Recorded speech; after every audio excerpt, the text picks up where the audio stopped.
আসসালামু আলাইকুম। আমাদের জীবনে অনেকেরই হয়ে থাকে একটা পর্যায়ে গিয়ে মনে হয় যে আজকের সময়টা না আমার একদম ভালো লাগে না বা একদম বোরিং লাগে। একটা গান আছে তো এমন যে করোনাকালীন সময়ে এটা আমি শুনেছিলাম যে, "শনিবার ভাল লাগে না, রবিবার ভাল লাগে না, সোমবার ভাল লাগে না।" আ বা এরকম একটা গান আছে। আমি ওই করোনার সময় আরকি শুনেছিলাম। দেখুন আমাদের জীবনটা কিছুটা সময় আমাদের মনে হয় যে একদম বোরিং। জীবনের কোনো মানে নেই, অর্থ নেই। এরকম মনে হয়। তাই এই যে বোরিং লাগাটা এটা বিভিন্ন কারণে হয়। কি কারণে হয় সেটা আমরা জানবো যে আ যেমন হচ্ছে একঘেয়েমি একটা রুটিন তৈরি করা বা বোরিং একটা রুটিন আপনার জীবনের। তারপর উদ্দেশ্যের অভাব। আপনার জীবনে কোনো উদ্দেশ্য নেই। তাহলে আপনার বোরিং লাগতে পারে। এরপরে আরেকটা বিষয় কাজ করে সীমিত সামাজিক যোগাযোগ। যেটা হচ্ছে আপনার অনেক মানুষের সঙ্গে যোগাযোগ নেই। এর ফলে হয় কি আপনাকে একদম ব্যক্তিকেন্দ্রিক বা এককেন্দ্রিক আপনার চিন্তাভাবনা থাকে, আপনার ধ্যান ধারণা থাকে। এখান থেকে একটু বেরিয়ে আসতে হবে। এরপরে হচ্ছে আগ্রহের অভাব। আপনার কোনো কিছু করতে আগ্রহ লাগে না। যাকে আমরা বলি আলসেমি বা এরকম কিছু একটা যে কোনো কিছু করতে ভাল লাগে না। আগ্রহ নাই। এরপরে আরেকটা বিষয় কাজ করে যেটা হচ্ছে কম উদ্দীপনা বা থাকে না একটা বিষয়ের এই যে যেমন আগ্রহ বা উদ্দীপনা একই বিষয় কাজ করে। যেটা হচ্ছে তারুণ্যের একটা যেমন শক্তি থাকে ওই শক্তিটা তারুণ্যের পরে আর থাকে না। বা ওই উদ্দীপনাটা তখন আর থাকে না। এতক্ষণ তো এই বিষয়গুলো নিয়ে কথা বললাম যে কেন আমরা বোরিং হই।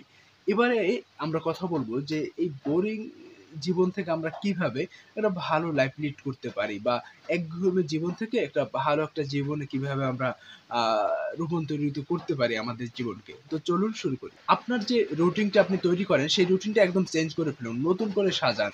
যে এই জিনিস পরিবর্তন আনুন। অর্থাৎ আপনার দৈনিক রুটিনে যে কাজগুলো করেন, ওই কাজগুলো একটু নতুনভাবে করার চেষ্টা করুন। ওই কাজগুলো বাদ দিয়ে নতুনভাবে কাজগুলো করুন। নতুন শখ শুরু করুন। বিভিন্ন শখ তৈরি করুন নতুন। যেমন ছবি আঁকা। যেমন আমি ব্যক্তিগতভাবে কি কাজ করি, ছোট একটা স্কেচ বুক আছে।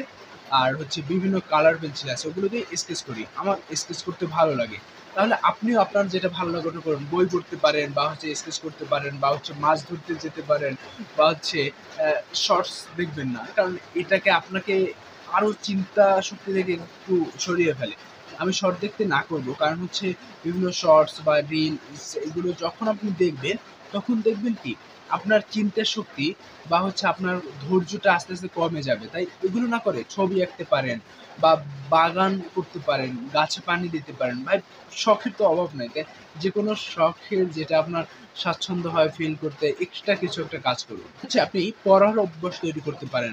দেখুন প্রতিদিন একটা বই ৫-৬ পৃষ্ঠা বা ৭ পৃষ্ঠা ১০ পৃষ্ঠা পড়তেই পারেন। আপনার একটা সময় করে প্রতিদিন আপনার টার্গেট থাকবে আজকে একটা আর্টিকেল পড়বো, কালকে একটা আর্টিকেল পড়বো বা পত্রিকাও পড়তে পারেন। এখন পত্রিকা তো হয়তোবা আপনার হাতে কাগজে কিনা হয় না। সেক্ষেত্রে আপনি অনলাইনে বিভিন্ন নিউজ পেপার পাওয়া যায় যেগুলো সাবস্ক্রিপশন যদি কেনেন সেগুলো আপনি পড়তে পারেন বা অনলাইনে ফ্রি বিভিন্ন নিউজ আছে সেগুলোও পড়তে পারেন।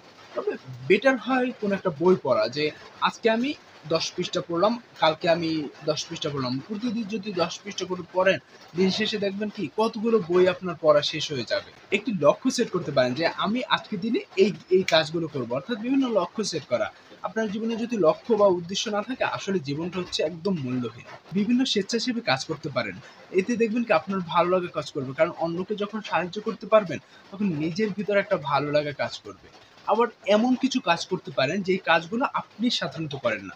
যেমন থাকে না অনেক সিনিয়র যে আমরা হচ্ছে তার সঙ্গে জুনিয়রদের সঙ্গে ভালো কথা বলে না। বাট আপনি যদি সিনিয়র হন, ওই সিনিয়র যে জুনিয়রদের সঙ্গে কথা বলেন না, গিয়ে আগ্রহ নিয়ে তাদের সঙ্গে কথা বলুন। দেখবেন তারাও অনেক খুশি হয়ে যাবে।